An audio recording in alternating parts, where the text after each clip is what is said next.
Hello friends and welcome back to my YouTube channel arts students corner. इस video में हम लोग करेंगे क्लास 7 के ज्योग्राफी का एनसीईआरटी का चैप्टर 7। ओल्ड एडिशन अगर एनसीईआरटी आपके पास है तो ये चैप्टर 9 होगा और न्यू एडिशन है तो उसमें ये चैप्टर 7 होगा।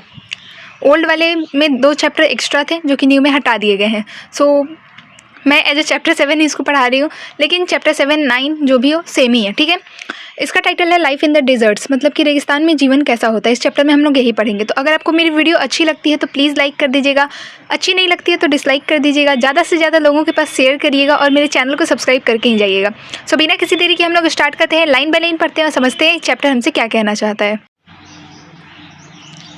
सो बगल में एक ग्लॉसरी दिया हुआ है जिसमें कि डेजर्ट का डेफिनेशन दिया हुआ है, इसको पढ़ लेते हैं। It is an arid region characterized by extremely high और low temperatures and has scarce vegetation. रेगिस्तान क्या होता है? ये एक शुष्क प्रदेश होता है जहाँ की विशेषताएं में क्या क्या है, बहुत अधिक तापमान होगा, ठीक है,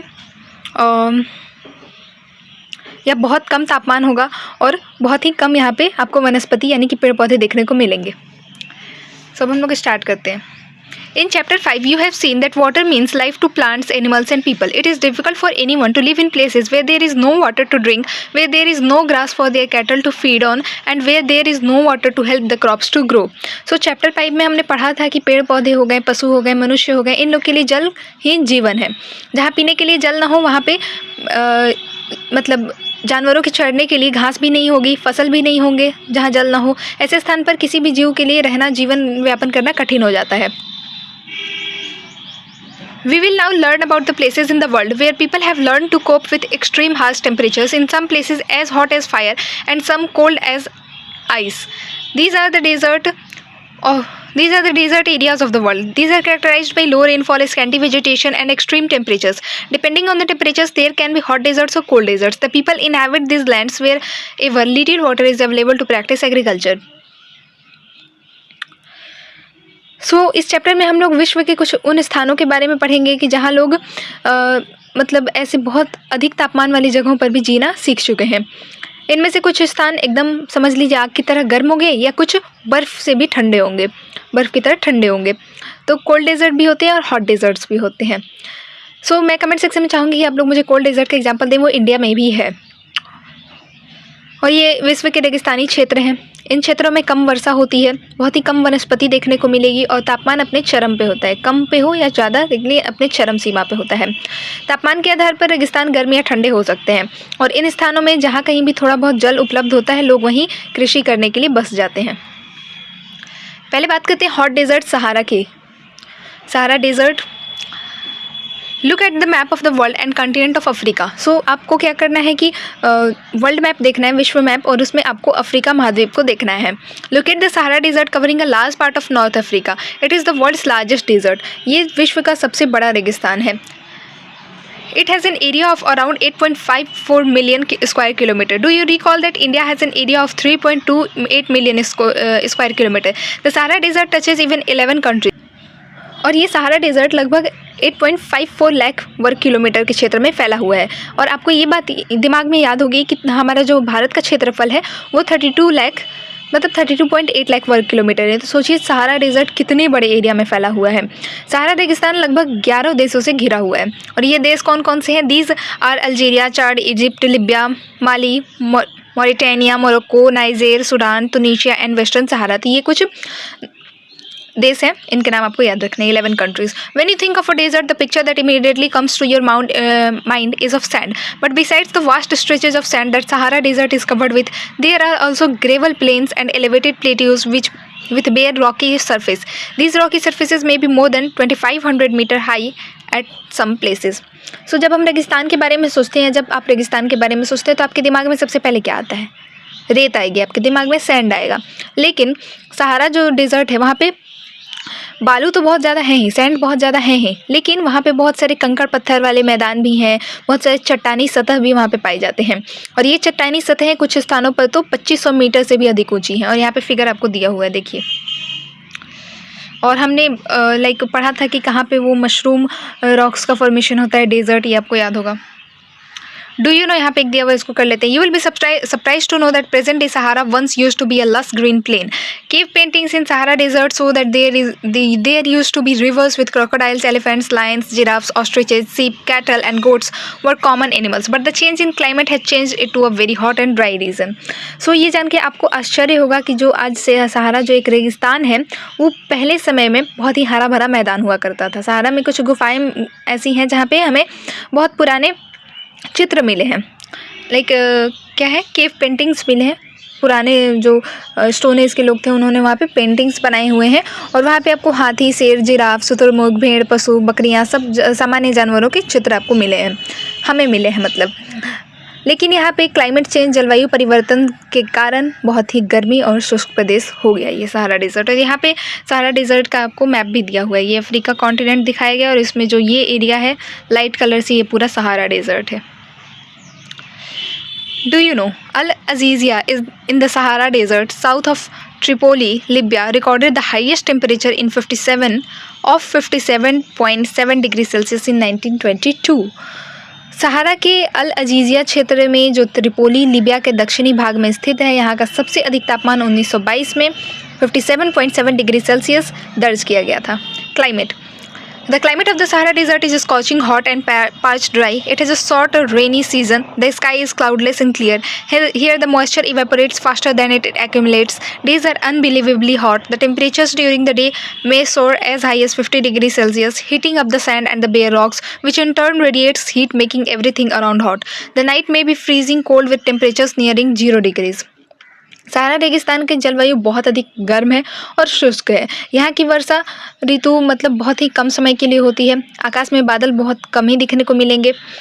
यहाँ जितनी जल्दी मतलब पानी समझ लीजिए कि उस क्या बोलते हैं, संचय होता है, उसकी अपेक्षा तेज़ी से वो इवेपोरेट हो जाता है. दिन बहुत ज़्यादा गर्म होते हैं, बहुत ज़्यादा. दिन के समय तापमान 50 डिग्री सेल्सियस तक पहुंच जाता है, इससे ऊपर भी पहुंच जाता है. जैसे कि रेत हो गए हैं, जो चट्टान हो गए, बहुत ज़्यादा गर्म हो जाते हैं और उसके आसपास की हर चीज़ें गर्म हो जाती हैं. रातें बहुत अधिक ठंडी होती हैं और तापमान गिरकर समझ जाइए कि 0 डिग्री के नीचे भी पहुँच जाता है, लाइक 0 डिग्री के आसपास पहुँच जाता है. फ्लोरा एंड फाना. यहाँ पे हम लोग बात करेंगे अब जीव जंतु और वनस्पति के बारे में. Vegetation in the Sahara deserts include cactus, date palms and acacia. So Sahara रेगिस्तान में वनस्पतियों में आपको कैक्टस मिलेंगे, खजूर के पेड़ मिलेंगे, एकेसिया पाए जाते हैं, ये सब कुछ यहाँ पे मिलेंगे. ऐसे पेड़ पौधे आपको पाए जाएंगे जिसके कि लाइक लीफ बहुत मोटा होगा, सो वो वाटर को अपने अंदर लाइक रिटेन करके रख सके लंबे समय तक के लिए. ऐसे ही आपको वहाँ पे वेजिटेशन देखने को मिलेंगे. In some places there are oases, green islands with date palms surrounding them. Camels, hyenas, jackals, foxes, scorpions, many varieties of snakes and lizards are the prominent animal living there. यहाँ पे आपको कुछ oasis देखने को मिल जाएंगे. Oasis क्या होता है कि मतलब रेगिस्तान के बीचों बीच एक आइलैंड टाइप आपको देखने को मिलेगा जहाँ पे थोड़ा सा पानी जमा होगा और उसके आसपास थोड़ा सा वेजिटेशन होगा. ऊँट हो गया, लकड़बग्घा, सियार, लोमड़ी, बिच्छू, सांप, यहाँ पे इनकी बहुत विभिन्न जातियाँ आपको देखने को मिल जाएंगी. यहाँ पे देख सकते हैं ये एक ओएसिस है, ये आपको दिख रहा है ना, पूरे रेगिस्तान में बीच में एक बहुत जगह जहाँ पे थोड़ा वेजिटेशन देखने को मिल रहा है, ओएसिस है. Do you know scientist have actually found skeletons of fish in this desert. What could have happened. वैज्ञानिकों को तो यहाँ तक कि यहाँ पे मछलियों के कंकाल भी मिले हैं. तो आपके अनुसार यहाँ क्या हुआ होगा, पहले बताइए. पीपल, लोग की बात कर लेते हैं सहारा डेजर्ट की. हमने क्लाइमेट की बात की, फ्लोरा फाना की बात की, अब हम लोग वहाँ के लोग की बात कर लेते हैं. The Sahara desert despite its harsh climate has been inhabited by various groups of people who pursue different activities. भले यहाँ के मतलब टेम्परेचर बहुत गर्म है, यहाँ का जलवायु बहुत ही ज़्यादा गर्म है, बहुत ही ज़्यादा कष्टकारी है, लेकिन यहाँ पे बहुत समुदाय के लोग रहते हैं जो अलग अलग कार्यों में भाग लेते हैं. Among them are the Bedouins and Tuaregs. These groups are nomadic tribes rearing livestock such as goats, sheep, camels and horses. These animals provide them with milk, hides from which they make leather for belts, slippers, water bottles. Hair is used for mats, carpets, clothes and blankets. They wear heavy robes as protection against dust storms and hot winds. So इनमें Bedouin और Tuareg भी शामिल हैं.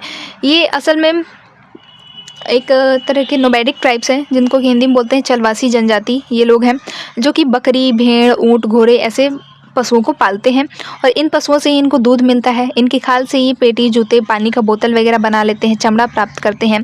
और पशुओं के बाल का उपयोग ये चटाई हो गया, कालीन, कपड़े, कंबल ऐसे कुछ बनाने में इसका इस्तेमाल करते हैं।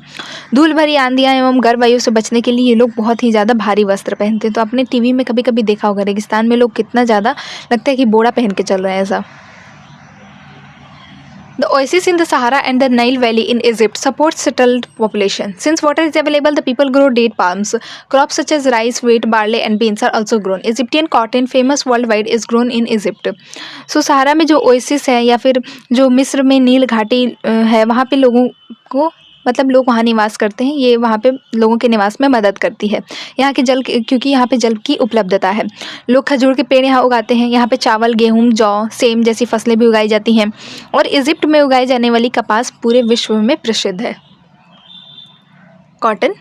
The discovery of oil, a product in which great demand throughout the world, in Algeria, Libya and Egypt, is constantly transforming the Sahara Desert. Other minerals of importance that are found in the area include iron, phosphorus, manganese and uranium. तेल की खोज ने संपूर्ण विश्व में अत्यधिक मांग वाले इस उत्पाद का अल्जीरिया, लिबिया हो गया, इजिप्ट हो गया में होने के कारण सहारा रेगिस्तान में तेज़ी से परिवर्तन हो रहा है। फिर इस क्षेत्र में प्राप्त अन्य महत्वपूर्ण खनिज में है लोहा, फास्फोरस, मैंगनीज और uranium. The cultural landscape of the Sahara is undergoing change. Sahara की जो सांस्कृतिक जीवन शैली है उसमें भी परिवर्तन आ रहा है। Gleaming glass cased office buildings tower over mosques and superhighways crisscross the ancient camel paths. Trucks are replacing camels in the salt trade.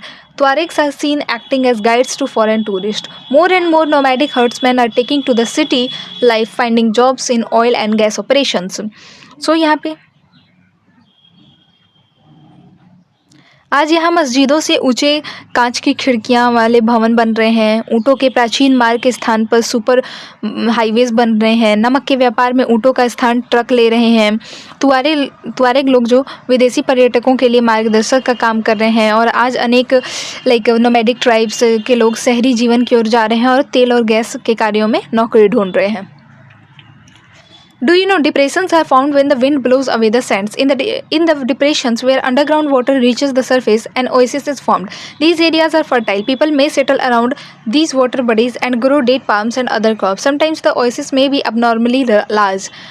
Tafilalet Oasis in Morocco is the large oasis with an area of about 13,000 square kilometer. जब रेत की को मतलब हवा उड़ा ले जाती है तो वहाँ एक गड्ढा जैसा बन जाता है। जहाँ गड्ढा में बन जाता है वहाँ पे भूमिगत जल सतह पर आ जाता है और वहीं पे ओएसिस बन जाते हैं।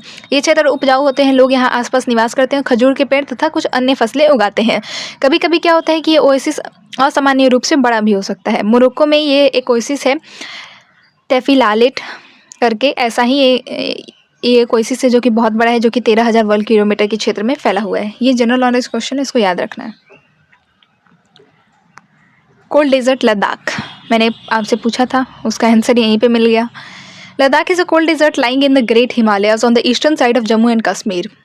लद्दाख जम्मू कश्मीर के पूर्व में हिमालय में स्थित एक ठंडा रेगिस्तान है। The Karakoram range in the north and the Zanskar mountains in the south enclose it. Several rivers flow through Ladakh, Indus being the most important among them. The rivers form deep valleys and gorges. Several glaciers are found in Ladakh, for example the Gangri Glacier. इसके उत्तर में काराकोरम पर्वत है और दक्षिण में जास्कर पर्वत है। लद्दाख से होकर बहुत सारी अनेक नदियां बहती हैं, जिसमें कि सिंधु नदी मेन नदी है। ये नदियां गहरी घाटियों और गॉर्ज का निर्माण करती हैं। लद्दाख में अनेक ग्लेशियर्स भी आपको मिलेंगे, जैसे कि हो गया Gangri glacier. Do you know Dras, one of the coldest inhabited places on the earth, is located in Ladakh. सो द्रास करके पृथ्वी के सबसे ठंडे स्थानों में से एक लद्दाख में ही स्थित है। The altitude in Ladakh varies from about 3,000 meter in Kargil to more than 8,000 meter in Karakoram. Due to its high altitude, the climate is extremely cold and dry. The air at this altitude is so thin that the heat of the sun can be felt intensely. The day temperatures in summer are just above 0 degree and the night temperatures well below -30 degrees Celsius. It is freezing cold in the winters when the temperatures may remain below -40 degrees Celsius for most of the time. So Ladakh की ऊंचाई कारगिल से लगभग 3,000 metre से लेकर काराकोरम में 8,000 metre से भी अधिक पाई जाती है। अधिक ऊंचाई होने के कारण यहाँ की जो क्लाइमेट है, जलवायु है, अत्यधिक ठंडी होती है और ड्राई होती है। इस ऊंचाई पर वायु परत पतली होती है, जिससे कि सूर्य की गर्मी की अधिक तीव्रता महसूस होती है। और गर्मी की ऋतुओं में तापमान 0 डिग्री सेल्सियस से कुछ ही अधिक होता है और रात में तो तापमान लाइक -30 डिग्री सेल्सियस से नीचे चला जाता है। और ठंडी के दिनों में ये बहुत ही ज़्यादा ठंडा हो जाता है। तापमान लगभग हर समय -40 डिग्री सेल्सियस के नीचे रहता है। यहाँ पे आपको इमेज में दिखाया गया है Ladakh. As it is in the as it lies in the rain shadow of Himalayas, there is a little rainfall as low as 10 centimeter every year. The area experiences freezing winds and burning hot sunlight. You will be surprised to know that if you sit in the sun with your feet in the shade, you may suffer from both sunstroke and frostbite at the same time. मतलब गजब चीज़ है, समझ लीजिए। क्योंकि ये हिमालय के मतलब shade वाले इलाके में क्षेत्र में स्थित है, तो यहाँ पे वर्षा बहुत ही कम होती है, मुश्किल से 10 सेंटीमीटर प्रति वर्ष। ये क्षेत्र बर्फीली हवाओं, तेज जलाने वाले सूर्य ताप का अनुभव करता है। यह जानकर आपको आश्चर्य होगा कि अगर आप सूर्य की धूप में इस तरह से बैठे रहें कि आपके पैर छाया में हो, तो आप एक साथ एक समय पर आपको मतलब लाइक बहुत ज़्यादा उसको क्या बोलते हैं, सनस्ट्रोक भी हो सकता है, इसको हिंदी में बोलते हैं ऊष्माघात, और आपको फ्रॉस्ट बाइट भी हो सकता है। दोनों चीज़ें एक साथ हो सकती हैं। Do you know Ladakh is also known as Khapa Chan which means snow land. Ladakh को खापा चान भी कहते हैं, जिसका क्या अर्थ होता है हिम भूमि। फ्लोरा एंड फाना की बात करते हैं यहाँ के वनस्पति और जीव जंतुओं की। Due to high aridity the vegetation is sparse, there are scanty patches of grasses and shrubs for animals to graze. Groves of willows and poplars are seen in the valleys. During the summers, fruit trees such as apples, apricots, and walnuts bloom. Several species of birds are sighted in Ladakh. Robins, red stars, Tibetan snowcock, raven, and hoop are common. Some of these are migratory birds. The animals of Ladakh are wild goats, wild sheep, yak, and special kinds of dogs. The animals are rare to provide for milk, meat, and hides. Yak's milk is used to make cheese and butter. The hair of the sheep and goat is used to make woolens. मैंने इतना सारा पढ़ तो दिया, अब समझाती हूँ। यहाँ पे लाइक बहुत ही ज़्यादा ड्राई क्लाइमेट है, तो यहाँ पे बहुत कम आपको वनस्पतियाँ देखने को मिलेंगी। यहाँ जानवरों के चरने के लिए कहीं कहीं पर ही घास होती है या फिर छोटी छोटी झाड़ियाँ होती हैं। घाटी में विलो और पॉपुलर के आप उपवन देख सकते हैं। ग्रीष्म ऋतु में आप सेब हो गया, अखरोट हो गया, ऐसे कुछ पेड़ यहाँ पे लगाए जाते हैं और उन पे फल आते हैं। लद्दाख में पक्षियों की विभिन्न प्रजातियां आपको नजर आएंगी। रॉबिन, रेड स्टार्ट, तिब्बती स्नोकॉक, रेवन और हुप यहाँ पे पाए जाने वाले सामान्य पक्षी हैं, और इनमें से कुछ प्रवासी पक्षी हैं। माइग्रेटरी बर्ड्स मतलब सीजन के हिसाब से वो अपना जगह बदल लेती हैं। फिर लद्दाख के पशुओं में जंगली बकरी, जंगली भेड़ हो गया, याक हो गया, और विशेष प्रकार के कुत्ते भी पाए जाते हैं। याक के दूध का उपयोग ये लोग पनीर और मक्खन बनाने के लिए करते हैं, और भेड़ और बकरी के बालों का उपयोग ऊनी वस्त्र बनाने के लिए किया जाता है। Do you know the chiru or the Tibetan antelope is an endangered species? It is hunted for its wool, known as sahtus, which is light in weight and extremely warm. So chiru या इसको तिब्बती antelope भी कहते हैं, ये एक मतलब विलुप्त प्रायः जीव है। इंडेंजर्ड स्पीसीज है, मतलब कि ये विलुप्त होने की कगार पे है। इट इज़ हंटेड, इसका मतलब शिकार किया जाता है इसके ऊन के लिए, और इसके ऊन को हम लोग बोलते हैं सहतूस। बहुत ही महंगा होता है क्योंकि इसका वजन बहुत ही हल्का होता है और बहुत गर्म होता है। पीपल, लोग की बात कर लेते हैं। People, do you find any resemblance between the people of Ladakh and the inhabitants of Tibet and Central Asia? सो क्या आप लद्दाख और तिब्बत तथा मध्य एशिया में जो निवासी रहते हैं उनके बीच कोई समानता पाते हैं? The people here are either Muslims or Buddhist. In fact, several Buddhist monasteries dot the Ladakhi landscape with their traditional gompas. Some famous monasteries are Hemis, Thikse, Tse, and Lamayuru. यहाँ के अधिकांश लोग या तो मुसलमान हैं या फिर बौद्ध धर्म का पालन करते हैं। वास्तव में लद्दाख क्षेत्र में अनेक आपको बौद्ध मठ देखने को मिल जाएंगे, जिसमें कि अपने परंपरागत गोम्पा के साथ स्थित हैं। कुछ प्रसिद्ध मठ हैं हेमिस, थिक्से, से और लामायूरू, ये सब कुछ प्रसिद्ध मठ हैं। The finest cricket bats are made from the wood of the willow trees. Cricket का सबसे अच्छा जो बैट बनाया जाता है वो विल्लो के पेड़ की लकड़ी से बनाया जाता है। उसको हिंदी में बोलते हैं विल्लो को सरपत। हो सकता है आप में से कोई जानता होगा तो कमेंट सेक्शन में मुझे बताइएगा, मैंने तो नहीं देखा है। In the summer season, the people are busy cultivating barley, potatoes, peas, beans, and turnip. The climate in the winter months is so harsh that people keep themselves engaged in festivities and ceremonies. The women are very hardworking. They work not only in the house and fields but also manage small business and shops. Leh, the capital of Ladakh, is well connected both by road and air. The National Highway 1 connects Leh to Kashmir Valley through the Zojila Pass. Can you name some more passes in the Himalayas? मैंने इतना सारा पढ़ दिया, अब मैं बताती हूँ। ग्रीष्म ऋतु मतलब गर्मी के टाइम में यहाँ के निवासी जौ उगाते हैं, आलू, मटर, सेम, शलजम इन सब की खेती करते हैं। ठंडी के ऋतु में यहाँ पे क्लाइमेट इतना ठंडा हो जाता है, इतना कष्टकारी होता है कि लोग मतलब फेस्टिवल वगैरह मनाने में ही खुद को व्यस्त रखते हैं। यहाँ की महिलाएं बहुत ही परिश्रमी होती हैं। वो घर और खेतों में काम नहीं करती, लेकिन छोटे व्यवसाय और दुकान संभालती हैं। वही घर और खेतों में काम करती हैं और साथ ही साथ छोटी दुकान और व्यवसाय भी संभालती हैं। लद्दाख की राजधानी लेह है और ये लाइक रोडवेज और एयरवेज द्वारा जुड़ी हुई है। राष्ट्रीय हाईवे 1A राष्ट्रीय highway 1 connects Leh to Kashmir. Okay, और क्या है? थ्रू जोजिला पास।